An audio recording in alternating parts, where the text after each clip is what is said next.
by names I recall. Now at the Checkers Inn at dusk, blind George will take his fiddle down, and with a rousing tune delight the drinking folk of Einstein town.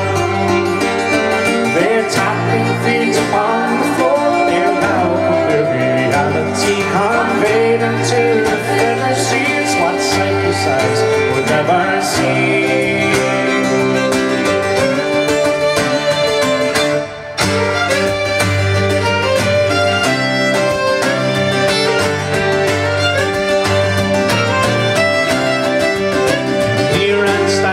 There is a cave which underground does twist and turn, the devil's hole where folk believe that demons live to trap and burn. One evening at the inn, the fiddlers stood outside to take the air, and tales were told which chilled the blood of all who were assembled there. But George, with superstition, scorned and said, "Now you attend me well. Cease for shame these foolish tales of haunted caves and things from hell. For I will prove these tales are true, and Cypress fiddler though I be, this cave tomorrow I walk through, my faithful love will come by me." He turned to Rosin of his bow and heard them to each other say, "You must be mad as well as blind, you want to prove this right from me." "Not of my blind George," he cried, "what life I have I hold it dear, so fill from me your flowing glass, and let us all beyond good cheer." And then who were bid that night to right to change the fiddler's mind, but to his proud and stubborn will they had the last to be resigned. Next morning to the dreaded cave, the Einstein made their way, with George's fiddle in his hands, which he then began to play.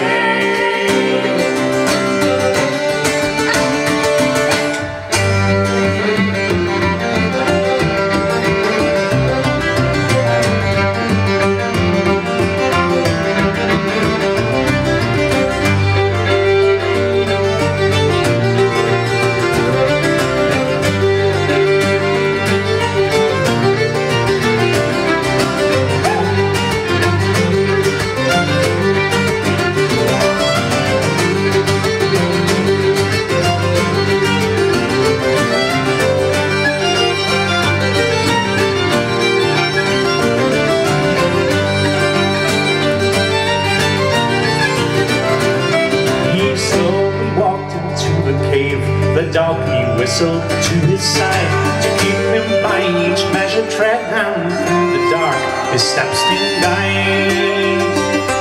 And down the winding passageway the people watched him disappear, while George's fiddle loudly played so all above the ground could hear. And up above they followed him, led by the echoing fiddle sound, until they heard a dreadful scream and all silent underground.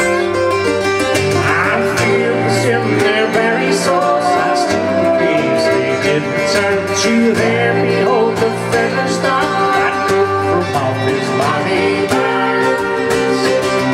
The fiddler's dead, the people cried and ran in terror from the fields, as if the very hounds of hell were breathing fire at their heels. And back to Einstein town they came to spread the news to one and all of how blind George had perished in that cave they called the Rebel's Hole. With rocks and stones the cave they filled, the priest stood by with book and prayer, to see that no more reckless soul should ever try and then turn there. And to this day it so remains, anchors within its spouts of snow, the secret of the fiddler's fate.